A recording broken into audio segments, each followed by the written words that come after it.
ഈശോയെ നന്ദി, ഈശോയെ സ്തുതി, ഈശോയെ ആരാധന. എൻ്റെ പേര് ലിസി. ഞാൻ പാലക്കാട് ജില്ലയിൽ അത്തിക്കോട് നിന്നാണ് വരുന്നത്. എനിക്ക് 3 വർഷം മുൻപ് ചെവിയുടെ പിന്നിലെ ഒരു മുഴ വന്നിട്ടുണ്ടായിരുന്നു. ഞാൻ കുറേ ഡോക്ടറെ കാണിച്ചു, അമലയിലൊക്കെ കൊണ്ടുപോയി കാണിച്ചു. അവർ സ്കാനിങ് MRI ഒക്കെ എടുത്തു. പക്ഷേ അത് മാറുന്നില്ല, മരുന്ന് കഴിക്കാൻ പറഞ്ഞു.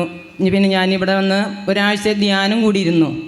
അപ്പോൾ അച്ഛൻ വിളിച്ച് പറഞ്ഞു, ഇങ്ങനെ ചെവി സംബന്ധമായ രോഗം മാറുന്നുണ്ടെന്ന് പറഞ്ഞിട്ടുണ്ടായിരുന്നു. അപ്പോൾ എനിക്കിവിടെ സാക്ഷ്യം പറയാനായിട്ട് അന്ന് ഞാൻ പറഞ്ഞു, പിന്നെ ഡോക്ടർ സർട്ടിഫിക്കറ്റ് കൊണ്ടുവരാനൊക്കെ പറഞ്ഞിട്ട് എനിക്ക് വരാൻ പറ്റിയിരുന്നില്ല. പിന്നെ എനിക്ക് അതിനുശേഷം ആ ബുദ്ധിമുട്ടില്ല, ആ കടൽ അങ്ങനെ മാറിപ്പോയി. യേശു സൗഖ്യം നൽകി അനുഗ്രഹിച്ചു. കരങ്ങളടിച്ച് നന്ദി പറഞ്ഞ നല്ലൊരു സൗഖ്യമാണ് കേട്ടോ. Praise the lord. താമസമുള്ള ധ്യാനത്തിലുണ്ടായതാണ്, വിളിച്ചു പറഞ്ഞു, സൗഖ്യം കിട്ടി. അതുപോലെ തന്നെ എൻ്റെ അനിയത്തിക്ക് കുറേ മാസങ്ങളായിട്ട് ഭക്ഷണം കഴിക്കാൻ പറ്റാത്തൊരവസ്ഥയായിരുന്നു. അവൾക്ക് ഭക്ഷണം കഴിക്കുമ്പോൾ ഛർദ്ദിക്കാൻ വരിക, ഒരു ഭക്ഷണം കാണാൻ പറ്റാത്തൊരവസ്ഥ മാസങ്ങളായി തുടർന്നു. അപ്പോൾ ഞാൻ പുന്നപ്രയിൽ അച്ഛൻ്റെ കൺവെൻഷൻ ഉണ്ടായിരുന്നു. അപ്പോൾ ഞാൻ 3 ദിവസം അവിടെ പങ്കെടുത്തു. അച്ഛനോട് പോയി പറഞ്ഞു, അനിയത്തി ഇങ്ങനെ ഒരു ബുദ്ധിമുട്ടാണെന്ന് പറഞ്ഞു. അച്ഛൻ പറഞ്ഞു, ഇവിടുത്തെ ഒലിവ് ഓയിലും അതുപോലെ തേനും കൊണ്ട് വെഞ്ചിച്ച് കഴിച്ച് പ്രാർത്ഥിക്കാൻ പറഞ്ഞു. സാക്ഷ്യം പറയാമെന്ന് നേരം പറഞ്ഞു. ഞാൻ അതുപോലെ തന്നെ അനിയത്തിയോട് പറഞ്ഞു.